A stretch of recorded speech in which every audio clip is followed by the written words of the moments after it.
ధ్వంసం చేసి పడేస్తున్నారు. మిమ్మల్ని ఏమని పిలవాలో కూడా అర్థం కానటువంటి పరిస్థితి. ఏ భాషతో మిమ్మల్ని వాడాలో ఆ రాను కూడా అనాలనిపిస్తూ ఉంది. రా అన్నావు, రా అనాలనిపిస్తున్నారు కాదు, నీకు కళ్ళు నెత్తికెక్కినాయి, నువ్వు కళ్ళు నెత్తికెక్కినాయి, నువ్వేం మాట్లాడుతావు చూద్దాం. బాధ కలుగుతా ఉంది మీరు చేసిన ఏదో పనులు చూస్తూ ఉంటే. ఏంటి ఒక్క సిగ్గు లేదా చంద్రబాబు? 80 ఏళ్ళు వచ్చినాయి నీకు, ప్రతి ఒక్కడికి 80 ఏళ్ళు వచ్చిన సిగ్గు లేదా? ఈమెకు 16 ఏళ్ళు, మొన్నే మెచ్యూర్ అయ్యి ఫంక్షన్ చేసుకుని వచ్చింది లక్ష్మీపార్కు. ఈ మొన్నే ఒక ఈలో 3 లక్షలు వచ్చి ఉంటాయి ఆమెకి. మొన్నే మెచ్యూర్ అయ్యి ఫంక్షన్ చేసుకుని వచ్చింది లమ్మ నాన్న. సిగ్గుండాలి నీ ముఖం, ముసలి మొహమే. ఆడదానికి నిలబెట్టుకో, ఆడవాళ్ళు పరువు తీయకు. నువ్వు కానీ రోజా కానీ రోడ్ల మీదకి వచ్చి సాక్షి శానాలు ఉంది కదా, నువ్వు పేలకండి.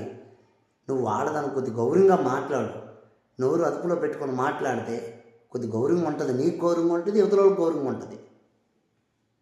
నువ్వు జీవితంలో ఎక్కడో చోట పశ్చాత్తాపం అనేది ఉంటుంది కదా.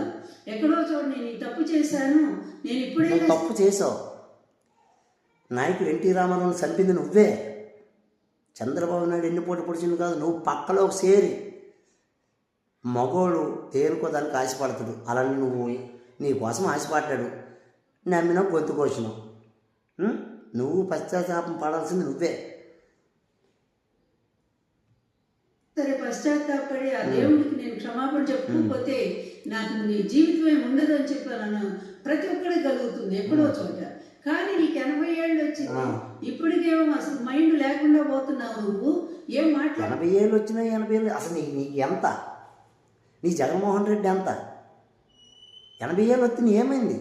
రాష్ట్రాన్ని ఒక ధైర్యంగా ముందు చూపుతూ ఎంత ధైర్యంగా తీసుకెళ్తా. నువ్వేం పీకినారు మీ నాయకుడు? చాలా చిన్నోడిని, నా చిన్న వయసు అని అంటారు కదా జగన్మోహన్ రెడ్డి. చిన్న వయసు జనాలు సాగుకొట్టిండిరా. మీకు వాడు బాగా డబ్బులు దారపోసి పడుతున్నావు, నీకే అర్థం కావట్లేదు. ఎవరో కట్టిన బిల్డింగ్ దగ్గరికి వెళ్ళి ఫోటో తీసుకొని నాది అంటావు, అక్కడికి వెళ్ళి దావోసాలు ఏదో అబద్ధాలు ప్రచారం చేస్తావు, 23 లక్షల కోట్ల ఉద్యోగాలు అంటావు. ఇది నీ మైండ్, నీ పరిస్థితి. నువ్వు దావోసి వెళ్తే దావోసులోకి వెళ్తే దొంగలను కొట్టేస్తాను నిన్ను కానీ మీ నాయకుడు కానీ. ఎవరంటే క్వశ్చన్ అన్నాడు దావోసి వెళ్ళి అడిగితే. నీ నాయకుడు ఎవరిలేంటి క్వశ్చన్. సిగ్గుండాలి ఆడదంగా ఉంది ఇది. అలాంటి నువ్వు ఇప్పటికి కూడా కనీసం పశ్చాత్తాపం లేకుండా అబద్ధాలు అనేటువంటి చంద్రబాబు నాయుడు అంత తప్పు పని ఏం చేశాడు పశ్చాత్తాపం పడ్డానికి? నిన్ను సాగొట్టకుండా ఉంటే పశ్చాత్తాపం పడాలి. అది కంటిన్యూ. ఇది ఒక నిఘంటు లాగాను లేకపోతే ఒక గ్రంథ రచన లాగాను నువ్వు కంటిన్యూ చేస్తూనే ఉన్నావు. ఇప్పటికి కూడా నీ పాపం పండే రోజు దగ్గరికి వచ్చింది చంద్రబాబు. నువ్వే కాదు, నీ కొడుకు, నీతో పాటు ఉన్న నీ బానిస పవన్ కళ్యాణ్, ముగ్గురు కూడా జైలుకి వెళ్ళేటువంటి పరిస్థితి రాబోతోంది. నిజం చెప్పు. నువ్వు ఆడదానవని కొద్దిగా మా పార్టీ పెట్టిన నాయకుడు భార్యవన్నీ నీకు గౌరవం కానీ ఆవుత మొక్క కూడా తెంపుకోలేరు వాళ్ళు ముగ్గురివి. లోకేష్ది కానీ పవన్ కళ్యాణ్ కానీ చంద్రబాబు నాయుడు కానీ. లక్ష్మీ పార్వతి పద్ధతిగా జైలుకి నువ్వు ఆడదానమని ఊరుకొంటుంది మా ప్రభుత్వం. లేకపోతే నిన్ను రోజుని ఎప్పుడో ఒకే బొక్కలు వేసి ఇలా ఒక పల్లెల్లో తిన్నట్టు పల్లె మొబైల్ మీ ఇద్దరికి. ముందు మీ నాయకులు ఎలా కంట చూసుకో.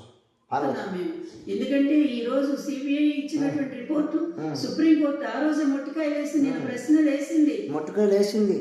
దీని ముందే ఇలా వేసింది మొట్టికాయలు. ఇది చూసింది మరి. జై హింద్, జై భారత్.